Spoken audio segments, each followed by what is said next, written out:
یہ کہانی ہے اس سرزمین کی جہاں وقت نے خود تاج پہنائے اور پھر انہی سروں سے وہ تاج اتار لیے، جہاں ریت کے ذروں میں سلطنتوں کی سانسیں قید ہیں اور دریاؤں کے پانیوں میں تاریخ کے آنسو بہتے ہیں۔ یہ وہ دھرتی ہے جس پر سورج نے فتوحات کے ترانے بھی دیکھے اور زوال کی خاموشیاں بھی سنی، ہر پتھر ہر ستون ایک راز سناتا ہے۔ ذرا تصور کرو ایک ایسا بر اعظم جہاں سلطنتیں آگ کی طرح الفابیر اور راکھ بن کر بکھر گئیں، جہاں خون نے زمین کو لال کر دیا، تاج گر گئے اور غداریوں نے دوستوں کو دشمن بنا دیا، مگر ایک راہ تھی جو کبھی نہیں مری۔ صدیوں کے ہنگاموں، جنگوں اور فتوحات کے بعد بھی وہ زندہ رہی، خاموشی سے، صبر سے، پھر الفاٹنی کے انتظار میں۔ بغاوتوں کے راز، چھپی ہوئی جنگیں، ان کہی غداریوں کی گونج۔ ایشیا کی میراث جاگ رہی ہے، اور یہ اس سے کہیں بڑی ہے جتنا تم نے کبھی سوچا بھی نہیں۔ کیا تم تیار ہو اس سچائی کو سننے کے لیے جسے تاریخ نے صدیوں تک چھپایا؟ تیار رہو، کیونکہ اگلا باب ہلا دے گا تمہاری ہر وہ سوچ جو تم نے سلطنتوں کے عروج و زوال کے بارے میں رکھی تھی۔ یورپ کے قلعے بننے، رومن سلطنت کے ابھرنے اور فرعونوں کے اہرام تعمیر ہونے سے ہزاروں سال پہلے ایک سرزمین تھی، ایشیا، تہذیب و تمدن کی جائے پیدائش۔ یہ وہ دھرتی تھی جہاں سب کچھ شروع ہوا، انسانیت، تہذیب، تجارت اور جنگ۔ دجلہ و فرات کے دریاؤں سے لے کر چین کے پہاڑوں تک، عرب کی ریت سے لے کر وادی سندھ تک، ایشیا نے انسانی تاریخ کے پہلے اور سب سے روشن ابواب لکھے۔ اب ہم جانتے ہیں کہ پہلی تہذیب کب اور کیسے بیدار ہوئی۔ یہ سب پانی سے شروع ہوا، پانی زندگی کا پہلا ذریعہ۔ جہاں ندیاں بہتی تھیں وہاں زندگی بسی تھی۔ ایشیا کے مغرب میں دو عظیم دریاؤں، دجلہ اور فرات کے درمیان ایک سرزمین ابھری جسے میسوپوٹیمیا کہا گیا، یعنی دریاؤں کے بیچ کی سرزمین۔ جنوب میں دریائے سندھ کے کنارے ایک پراسرار اور نہایت ترقی یافتہ تہذیب نے جنم لیا، وادی سندھ کی تہذیب۔ مشرق میں دریائے زرد کے کنارے چینی سلطنتوں کا آغاز ہوا۔ میسوپوٹیمیا وہ جگہ جہاں انسان نے پہلی بار مٹی سے شہر بنائے، جہاں لکھنے کا فن پیدا ہوا، جہاں قوانین تحریر کیے گئے۔ بابل، الفار اور ساؤمر یہ شہر انسانیت کے اولین نقش تھے۔ وہاں کے لوگوں نے کھیتی باڑی سیکھی، تجارت شروع کی اور دولت کا پہلا نظام قائم کیا۔ اسی دوران وادی سندھ میں موہنجو دیڑو اور ہڑپا جیسے شہروں میں لوگوں نے ایسے نکاس آب کے نظام بنائے جو یورپ کے شہروں سے ہزاروں سال آگے تھے۔ وہ کپاس، موتیوں اور مصالحوں کی تجارت کرتے اور ان کے شہر منصوبہ بندی، جیومیٹری اور امن کی بنیاد پر تعمیر کیے گئے تھے۔ جبکہ مشرق میں چینی دیواریں تعمیر کر رہے تھے، ریشم ایجاد کر رہے تھے اور ایسی فلسفی تشکیل دے رہے تھے جو ہزاروں سال تک ایشیا پر اثر انداز رہے۔ ایشیا صرف جنگوں کا نہیں بلکہ علم کا بھی مرکز تھا۔ یہاں لکھنے کا فن پیدا ہوا، یہاں فلسفے نے جنم لیا۔ سومر کی مٹی کی تختیوں سے لے کر چین کے توماروں تک انسان نے سوچنا، لکھنا اور خواب دیکھنا شروع کیا۔ میسوپوٹیمیا میں ہمورابی نے پہلا قانون انصاف پتھروں پر کندہ کیا، چین میں کنفیوشس نے ہم آہنگی اور نظم کا درس دیا، اور ہندوستان میں رشیوں نے رگ وید کے اشلوک لکھے، انسان اور فطرت کے درمیان رشتہ جوڑا۔ جب دنیا اندھیروں میں تھی تب ایشیا نے علم کا دیا جلایا۔ زراعت، فلکیات، طب اور فلسفہ سب کی جڑیں یہیں سے پھوٹی تھی۔ مگر جہاں دولت ہوتی ہے وہاں جنگ بھی ہوتی ہے۔ جیسے جیسے ایشیا امیر ہوتا گیا ویسے ویسے انسان کی خواہشیں اور طاقت کا جذبہ بھی بڑھتا گیا۔ پہلے بادشاہوں نے اپنی حفاظت کے لیے لشکر بنائے، مگر جلد ہی انہی لشکروں سے فتوحات حاصل کرنی شروع کر دیں۔ بابل کی دیواریں صرف خوبصورتی کے لیے نہیں بلکہ دفاع کے لیے بنائی گئیں۔ وادی سندھ شاید پرامن تھی، لیکن میسوپوٹیمیا اور ایلام جنگوں سے لرز الفاٹ ہے۔ سونا اور کانسی طاقت کی نئی زبان بن گئے۔ یہ تھی میدان جنگ کی پیدائش، جہاں تلوار نے پہلی بار بات کی اور سلطنتیں پہلی بار زمین بوس ہوئیں۔ جنگ کے ساتھ ساتھ تجارت بھی فروغ پا رہی تھی۔ سندھ کی ندیوں کے کنارے موجود بندرگاہوں سے تاجر قیمتی مسالے اور جواہرات ریگستانوں کے پار بھیجتے تھے، جبکہ چین سے ریشم اور کانسی مغرب کی طرف بہتے چلے آ رہے تھے۔ ایشیا دنیا کا پہلا نیٹ ورک بن گیا تھا، ایک ایسا بر اعظم جو تجارت اور اعتماد کے دھاگوں سے جڑا ہوا۔ ہر تہذیب نے اپنے اپنے انداز میں عبادت کی۔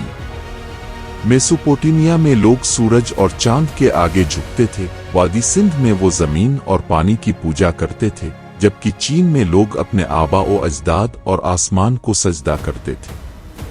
مندر آسمان کی طرف بلند ہونے لگے، انسان کی اس خواہش کی پہلی علامت کہ وہ خدائی کو چھو لے۔ ہر تہذیب نے اپنے خدا بنائے، اپنی کہانیاں لکھی اور اپنی دعاؤں سے تاروں کو چھو لیا۔ بادشاہ خود کو خداؤں کے بیٹے کہنے لگے اور عوام نے واقعی انہیں آسمان کا حصہ مان لیا۔ صدیوں کے گزرنے کے ساتھ یہ ابتدائی بستیاں قوموں میں بدل گئیں۔ مغرب میں فارس الفابیرا، جنوب میں ہندوستان اور مشرق میں چین۔ ہر سلطنت نے اپنی زبان، اپنی سوچ اور اپنا انداز دنیا کو دیا۔ انہوں نے سڑکیں، دیواریں اور محلات تعمیر کیے اور پتھروں پر شاعری لکھی۔ ایشیا کا ہر گوشہ ایک کہانی بن گیا، ایک جنگ، ایک صلح، ایک سفر۔ وادی سندھ سے لے کر دریائے زرد تک، فارس سے لے کر عرب تک، ایشیا اب صرف ایک سرزمین نہیں رہا بلکہ ایک زندہ سانس لیتی ہوئی تہذیب بن چکا تھا۔ ہزاروں سال گزر چکے تھے، سلطنتیں جنم لے چکی تھیں، زبانیں لکھی جا چکی تھیں، اور انسان نے تعمیر کرنا اور تباہ کرنا دونوں سیکھ لیا تھا۔ مگر یہ تو بس آغاز تھا۔ اب میدان تیار تھا ان عظیم جنگوں کے لیے جو تاریخ بدلنے والی تھی۔ اگلا دور تھا بادشاہوں، فتوحات اور سلطنتوں کا، طاقت کا اور خون کا۔ ایشیا ایک ایسا بر اعظم جو پہاڑوں، ریگستانوں اور لامتناہی افقوہے سے بھرا ہوا ہے۔ منگولیا کی منجمد وادیوں سے لے کر عرب کی تپتی ریتوں تک ایک سفر شروع ہوتا ہے۔ یہ جنگ کی کہانی نہیں بلکہ تعلق کی داستان ہے، سونے، ریشم، مصالحوں اور خوابوں کی۔ جب جنگوں نے دنیا کو توڑ دیا تو تجارت نے اسے جوڑ دیا۔ یہ داستان ہے ریشم کی راہ، سلک روڈ کی، ایک ایسی راہ جو صرف مال نہیں بلکہ علم، سوچ اور تہذیب لے کر گئی۔ وہ 2000 سال سے بھی زیادہ عرصہ پہلے دنیا فاصلے کے بوجھ تلے بٹی ہوئی تھی۔ چین، ہندوستان، فارس اور عرب سب طاقتور تھے مگر ایک دوسرے سے الگ۔ پھر ایک خیال آیا، پہاڑوں، دریاؤں اور ریگستانوں کے پار ایک راستہ بنانے کا۔ 130 قبل مسیح میں چین کے ہان خاندان کے دور میں بادشاہ وہ نے اپنے سفیروں کو مغرب کی طرف روانہ کیا۔ اس نے صرف سامان نہیں بھیجا بلکہ ایک پیغام بھی بھیجا، ایشیا کو آپس میں جوڑ دو۔ سوچو وہ منظر، سینکڑوں اونٹ ریشم، سونا اور مصالحوں سے لدے ہوئے قافلوں کی صورت میں سفر پر روانہ ہے۔ شیون سے سمرقند تک، فارس سے دمشق تک، ریشم کی یہ شاہراہ 8000 کلومیٹر تک پھیلی ہوئی تھی۔ قافلے تک لامکان کے ریگستان کو پار کرتے، جہاں ہوا مسافروں کو خاموشی میں دفنا دیتی تھی اور ڈاکو سایوں میں انتظار کرتے تھے۔ مگر پھر بھی یہ قافلے چلتے رہے کیونکہ انہیں نفع ہی نہیں، مقصد بھی آگے بڑھا رہا تھا۔ یہ راستے صرف مال کے نہیں تھے، یہ راستے خوابوں کے تھے۔ ہر قافلہ ایک نئی کہانی لے کر نکلتا اور ایک نئی دنیا تک پہنچتا۔ چین کا ریشم، ہندوستان کا کپاس، عرب کے مسالے اور فارس کا سونا سب ایک ہی دور میں بہنے لگے، ایک ہی دنیا کی دھڑکن بن گئے۔ جس طرح سامان ایک ملک سے دوسرے ملک تک پہنچا، ویسے ہی ثقافتیں بھی سفر کرنے لگیں۔ فنکار، راہب اور علماء سب انہی راستوں پر نکل پڑے۔ چین کا کاغذ فارس تک پہنچا، ہندوستان کے ہند سے عرب تک، اور عرب کا فلکیات کا علم چین تک جا پہنچا۔ یہ انسانیت کا پہلا انٹرنیٹ تھا، تاروں کا نہیں بلکہ دانائی کا۔ ان راستوں نے صرف تجارت نہیں بدلی، سوچ بھی بدل دی۔ ہر قوم نے دوسری قوم سے کچھ نہ کچھ سیکھا، کھانا، لباس، مذہب اور زندگی گزارنے کا طریقہ۔ اور انہی راستوں سے بدھ مت، بودھزم کا پیغام پھیلا، ہندوستان سے چین، پھر کوریا اور جاپان تک۔ انہی تجارتی راستوں کے ساتھ نئی بستیاں جنم لینے لگیں، سمرقند، بخارا، کاشغر اور چینگ آن۔ یہ صرف تجارت کے مراکز نہیں تھے بلکہ دنیا کے ثقافتی دل تھے۔ سمرقند وسطی ایشیا کا وہ نگینہ جہاں ہر زبان بولی جاتی تھی۔ بخارا علم و دانش کا شہر جہاں 3 براعظموں کا علم لائبریریوں میں محفوظ تھا۔ انہی شہروں میں مشرق نے مغرب سے، شمال نے جنوب سے ملاقات کی اور ایشیا دنیا کے درمیان ایک پال بن گیا۔ इन बाजारों में सिर्फ माल नहीं बकता था बल्कि एतमाद बका करता था। हर लेन देन में एक नया रिश्ता जन्म लेता और इंसानियत एक दूसरे के करीब आती गई। लेकिन रेशम की राहें आसान नहीं थीं। डाकू हमला करते, सल्तनतें आपस में लड़त और रेगिस्तान अपने अंदर जिंदा इंसानों को निगल लेते। अक्सर काफिले रेत में गुम हो जाते, उनकी हड्डियां हवा के नीचे दफन हो जाती। ये रास्ते सिर्फ दौलत के नहीं, मौत के भी थे। हर कदम पर खतरा था, हर मोड़ पर गद्दारी। मगर फिर भी ताजिर चलते रहे, क्योंकि वो जानते थे कि रेत के हर जर्रे में सोने की खुशबू बसी हुई है। जहां सामान बहता है वहां ताकत भी बहने लगती है। जैसे जैसे रेशम की राह, सिल्क रोड फैलती गई, सल्तनतें इसे काबू में करने के लिए अलिफाटे खड़ी हुईं। फारिस ने पत्थरों की शाहराहें बनाई, अरबों ने सोने के शहर तामीर किए और बाद में मंगोलों ने इन रास्तों को फिर से महफूज बनाया। हर हुक्मरान ये बात समझता था, जो रेशम की राह पर काबू पाएगा वो दुनिया पर हुकूमत करेगा। ये सिर्फ एक रास्ता नहीं था बल्कि ताकत का निजाम था। हर सल्तनत चाहती थी कि इस पर अपनी महर सब्त करे। फारिस की राइल रोड, चीन की हान रूट और अरब की खुशबुओं की राह सब एक ही दास्तान का हिस्सा थे। तिजारत ने सिर्फ माल नहीं, अकीदे भी फैलाए। हिंदुस्तान से बुद्ध मत चीन और जापान तक जा पहुंचा और अरब से इस्लाम फारिस, वस्ती एशिया और उससे आगे तक फैल गया। एशिया का दिल खुदाओं की मुलाकात गाह बन गया। मंदिर, मस्जिदें और खानकाहें सब रेशम की राह के किनारे अलिफाबेर आए। समरकंद में मस्जिद के पहलू में मंदिर खड़ा था और काशगर में बुद्ध भिक्षुओं के मंत्र अरबी दुआ के साथ गूंजते थे। 9वीं सदी ईस्वी तक एशिया दुनिया का सबसे दौलतमंद बर्र-ए-आज़म बन चुका था। हर सल्तनत तांग चीन से लेकर अब्बासी बगदाद तक सोने की तरह चमक रही थी। फिन इल्म और शायरी अपने उरूज पर थीं। रेशम की राह तमद्दुन की शारक बन चुकी थी। ये था एशिया का सुनहरी दौर, जब हर शहर में इल्म, हुनर और हसन बरस रहा था। बगदाद की लाइब्रेरियां, चानिगान के महल और दहली के बाजार सब रेशम की राह के दामन से फल फूल रहे थे। मगर कोई रास्ता हमेशा कायम नहीं रहता। सल्तनतें ज़वाल पजीर हुईं, जंगें भड़क उठीं। मंगोलों ने शहरों को तबाह किया, मगर अपनी हुक्मरानी में उन्हीं राहों को दोबारा जिंदा किया। फिर एक वबा आई, सिया मौत, जो उन्हीं रास्तों से फैलकर लाखों जिंदगियां निगल गई। जिस रास्ते ने दुनिया को जोड़ा था वही रास्ता अब मौत का सबब बना। ताजिर गायब हो गए, शहर खाली हो गए और एक बार फिर सहरा पर खामोशी की हुकूमत छा गई। ये थी रेशम की राहों की दास्तान। तिजारत की जो सल्तनतें बनाती रही और ख्वाबों की जो तहजीबें तामीर करती रही। अगला दौर था जंगों का, तख्त व ताज के उरूज का, जहां ताकत और हुकूमत ने एशिया का नक्शा बदल कर रख दिया। जब तिजारत ने दौलत पैदा की तो ताकत इसके पीछे चली आई। जब ताजिरों के खजाने भर गए तो बादशाहों के दिल बेचैन हो गए। एशिया, जो कभी ताजिरों और दरवेशों की सरजमीन था, अब जंगजुओं और शहंशाहों का बरआज़म बन चुका था। जहां पहले काफिले चलते थे अब लश्कर गुजरते थे।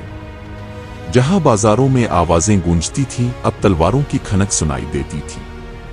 ये था सल्तनतों का दौर, जहां दौलत ने ताकत को जन्म दिया और ताकत ने दुनिया का नक्शा बदल दिया। दूर मशरिक में जहां दरिया पहाड़ों को चूमते थे, चीन अलिफाबेर रहा था।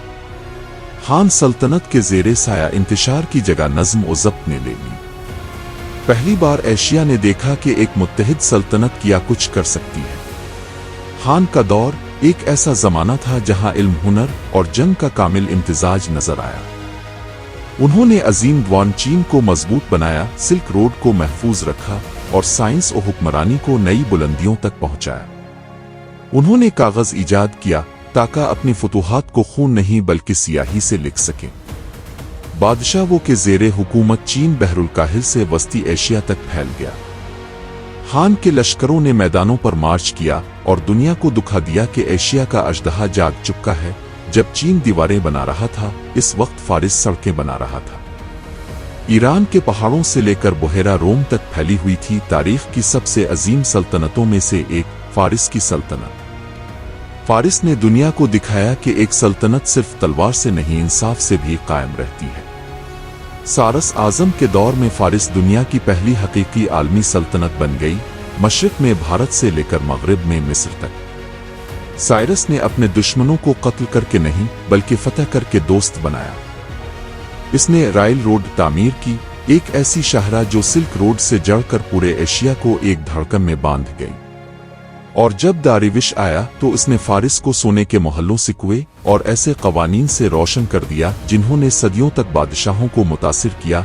जनूबी एशिया के दिल में एक और ताकत अल्फाबेर मौर्या की सल्तनत। चंद्रगुप्त मौर्य, किस्मत का जंगजू, ने भारत को हिमालय से लेकर समंदर तक मुत्तहिद किया। जब सिकंदर ने एशिया पर कदम रखा तो उसने देखा कि भारत सिर्फ एक जमीन नहीं बल्कि एक जिंदा सल्तनत है।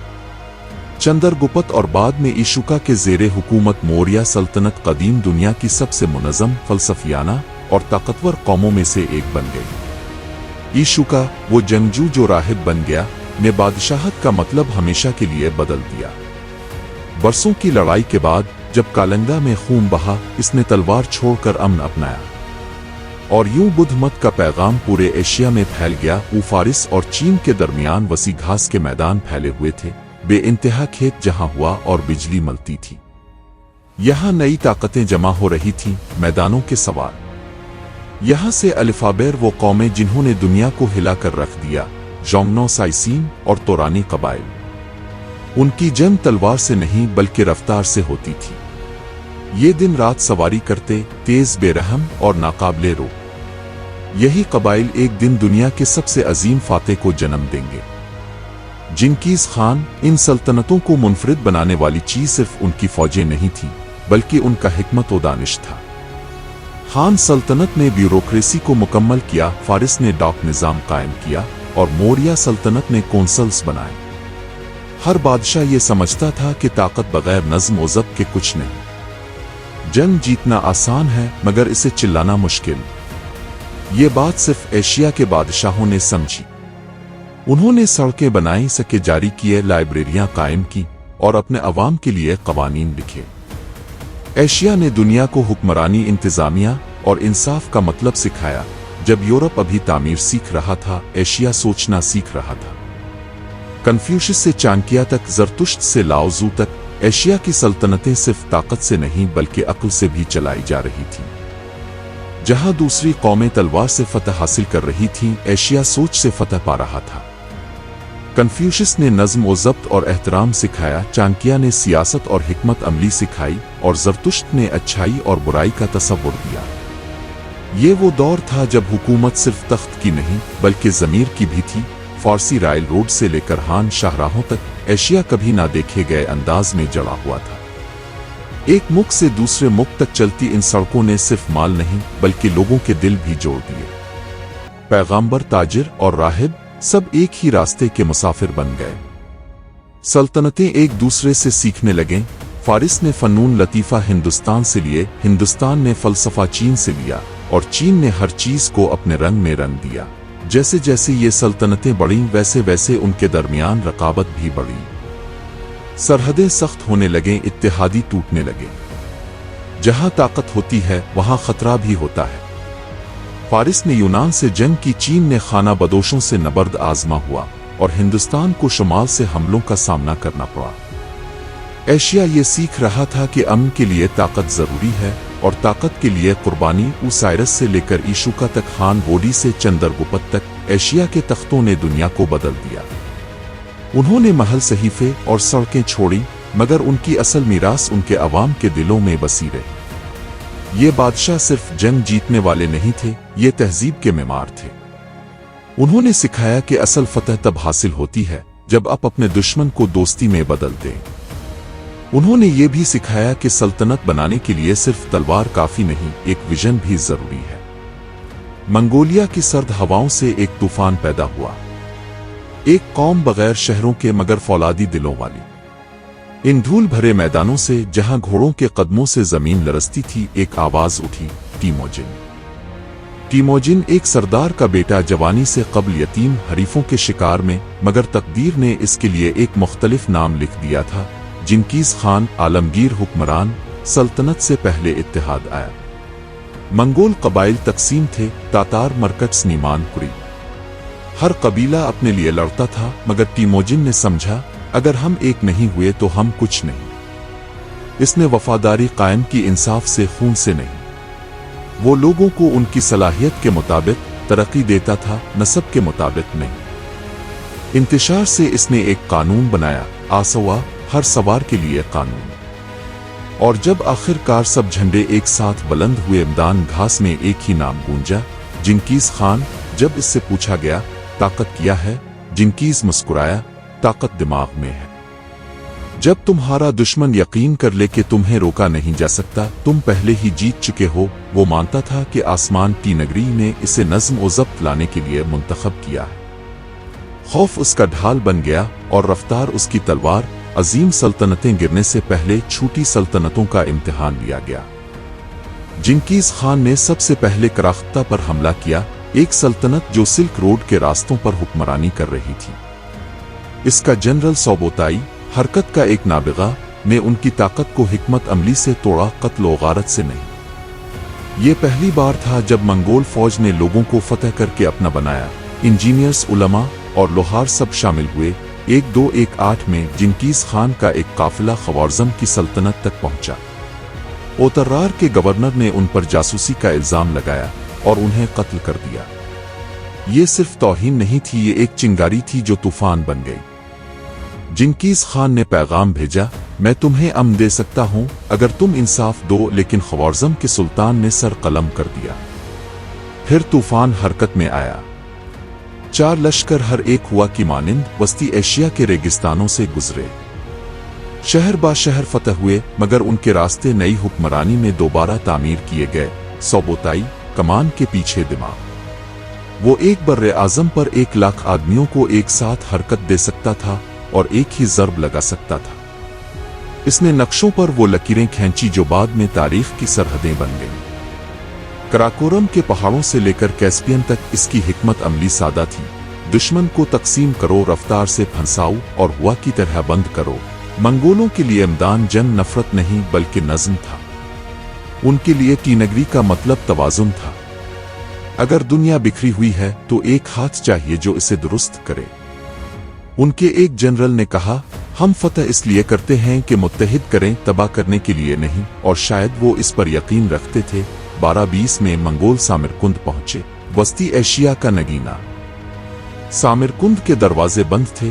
अंदर का शहर दौलत से भरा हुआ था और दीवारों में गुरूर झलक रहा था। मगर मंगोल अंधाधुंध नहीं लड़े। उन्होंने रसद की लाइनें काटी, निकलने के रास्ते बंद किए और दीवारों से पहले हौसले तोड़ दिए। जब शहर गिर गया, ये सिर्फ फतह नहीं थी, ये एक इशारा था। अब सिल्क रोड मैदान घास के कब्जे में था। हर जंग सिर्फ तलवार से नहीं जीती जाती। जिंकीज खान ने अपनी फौज के पहुंचने से सालों पहले जासूस भेजे। वो दुश्मन से पहले इलाके, मौसम और इत्तेहादियों को जानता था। उनका इंटेलिजेंस नेटवर्क दुनिया का पहला आलमी नेटवर्क था। पैगाम्बर जो एक दिन में पहाड़ उबूर कर सकते थे। जब मंगोलों की खबर फैली तो खौफ घोड़ों से भी तेज सफर करने लगा। यूरोप में कहानियां फैलें कि ये जंग के देवता है, लेकिन एशिया में लोग समझने लगे मंगोल एक नया निजाम कायम कर रहे हैं, रफ्तार, कानून और राब्ता। उन्होंने सड़कें खोली, तिजारत की हिफाजत की और बदउनवानी को इसी हाथ से सजा दी जो कभी कमान थामे हुआ करता था। 1227 तक जिंकीज खान बहरीन ओकियानूस से कैस्पियन तक हुक्मरानी कर रहा था। कोई सल्तनत कभी इतनी दूर, इतनी तेजी से नहीं पहुंची थी। ये वो वक्त था जब एक आदमी के ख्वाब ने आधी दुनिया बदल दी। कराकोरम से लेकर बुखारा तक हर रास्ते पर मंगोल कानून था, आसवा। हर कबीले की अपनी जगह थी, हर सिपाही का अपना फर्ज। इंतशार से नज्म, ये इसका तोहफा था तारीख को। 1227 में जिंकीज खान की सवारी खत्म हुई, मगर उनका ख्वाब शुरू हुआ। उनकी मौत एक राज बनी। कहा गया कि टीनगरी ने उन्हें अपने पास बुला लिया, लेकिन उनके बेटे ओगिद ने ख्वाब को जिंदा रखा। उनके ज़ेरे क़ियादत मंगोल सल्तनत हुक्मरानी और सिफारतकारी की एक मशीन बन गई। ओगिद ने कराकोरम बनाया, दान घास के दिल में एक शहर। जब मशरिक महफूज था, मगरिब ने पुकारा। सोबोताई और बातो खान, जिंकीज के पोते, यूरोप की सरहद तक पहुंच गए। उन्होंने वोल्गा को अबूर किया, हंगरी और पोलैंड में दाखिल हुए और कई गन्ना बड़ी फौजों को शिकस्त दी। ये सिर्फ रफ्तार नहीं थी बल्कि नज्म व ज़ब्त था। हर फौजी जानता था कि अगर एक कमांडर गिर गया तो दूसरा इसकी जगह लेगा। एक नस्ल बाद एक नया खान मशरिक की तरफ देख रहा था। कखान, जिंकीज़ का पोता, एक फहमी हुक्मरान था। इसने ख्वाब देखा कि सिर्फ जमीनों पर नहीं बल्कि सकाफतों पर भी हुक्मरानी करे। इसने चीन के दिल बीजिंग में अपना ताज रखा और युआन खानदान का आगाज किया। इसके ज़ेरे क़ियादत मंगोलों ने उलमा, इंजीनियर्स और फ़नून को गिले लगाया। मार्को पोलो ने लिखा, मैंने कभी इतना वसी शहर नहीं देखा, ना ही इतना मुतजस्सिस हुक्मरान। जब का मशरिक में तामीर कर रहा था, इसका भाई होलागु मगरिब की तरफ रवाना हुआ। होलागु खान को एक मिशन मिला, फारिस और मेसोपोटामिया की ज़मीनों में नज़्म कायम करना। इसने अलिफ़ालखानियत कायम की, एक मंगोल फारिस सल्तनत जिसने साइंस, फलकियात और तर्जमा को फ़रोग़ दिया। अस्फ़हान और तबरेज़ में कुतुब खाने खिले, रसदगाहें बने और शायरी ने नई रोशनी पाई। 1258 अब्बासी खिलाफत 5 सदियों तक कायम रही थी। होलागु बगदाद के करीब आया, न कि तबाह करने वाला बल्कि मुज़ाकरात करने वाला। इसने पहले अमन का पैगाम भेजा। जब जवाब न आया तो इसने फौज को घेर लिया, मगर ये जंग एक दर्स थी कि ताकत को दौलत से ज्यादा समझना चाहिए। सुकूत के बाद बगदाद को नए हाथों के तहत दोबारा तामीर किया गया। स्कूल, सड़कें और बाजार बहाल हुए। सदियों बाद पहली बार एक ताजिर खौफ के बगैर बीजिंग से दमिश्क तक सफर कर सकता था। ये था पैक्स मंगोल अमन। सड़कें महफूज हुई, डाकुओं को सजा दी गई और तिजारत फैली। कागज, बारूद और कंपास मगरिब की तरफ गए, जबकि रियाजियात और फल्कियात मशरिक में पहुंची। एशिया एक नेटवर्क बन गया, इल्म, सकाफत और तिजारत का। जिंकीज़ खान ने जो आसवा लिखा था वो सिर्फ हुक्मरानी का नहीं था बल्कि इंसाफ का वदा था। जुर्म के लिए मसावी सजा, ख्वातीन के लिए इज्जत और पैगाम्बर की हिफाजत, ये इस जमाने में एक इनकलाब था। इसने सिखाया कि कौम का असल हथियार नज़्म व ज़ब्त है। हर तूफान एक दिन थम जाता है। के बाद सल्तनत का दिल तकसीम होने लगा। 4 अजीम खानियतें, युआन, अलिफ़ालखानियत, चुगताई, गोल्डन होरोड बन गईं, मगर उनमें इत्तेहाद बाकी ना रहा। तिजारती रास्ते टूट गए, मगरिब में नई ताकतें उभरी और मंगोल एक याद बन गए, मगर एक ऐसी याद जो दुनिया के नक्शे को बदल गई। वो खौफ से कानून तक, तबाही से ताल्लुक तक। मंगोल एक तजाद छोड़ गए जो आज भी मुअर्रिखीन को महो हैरत करता है। उन्होंने एशिया को जो इकट्ठा दिया, सड़कें, निज़ाम, राब्ता, वो बाद में निशत सानिया की बुनियाद बना। हर सल्तनत ने उनके तरीक़े सीखे, कैसे हरकत करें, कैसे हुक्मरानी करें, कैसे ढालें। और जिंकीज़ खान का ये कौल आज भी दिल में गूंजता है, अगर तुम्हें खौफ है मत करो, अगर तुम कर रहे हो मत डरो। मंगोल तूफान सदियों पहले खत्म हो गया, मगर उसकी गूंज आज भी एशिया की हवाओं के साथ सफर करती है। जब भी कोई रास्ता बनता है, जब भी कोई तहरीर इंसाफ से लिखी जाती है, वहां कहीं ना कहीं जिंकीज़ खान का असर मौजूद होता है। वो तकदीर के सवार थे, वो तूफान जिसने दुनिया को दोबारा बनाया।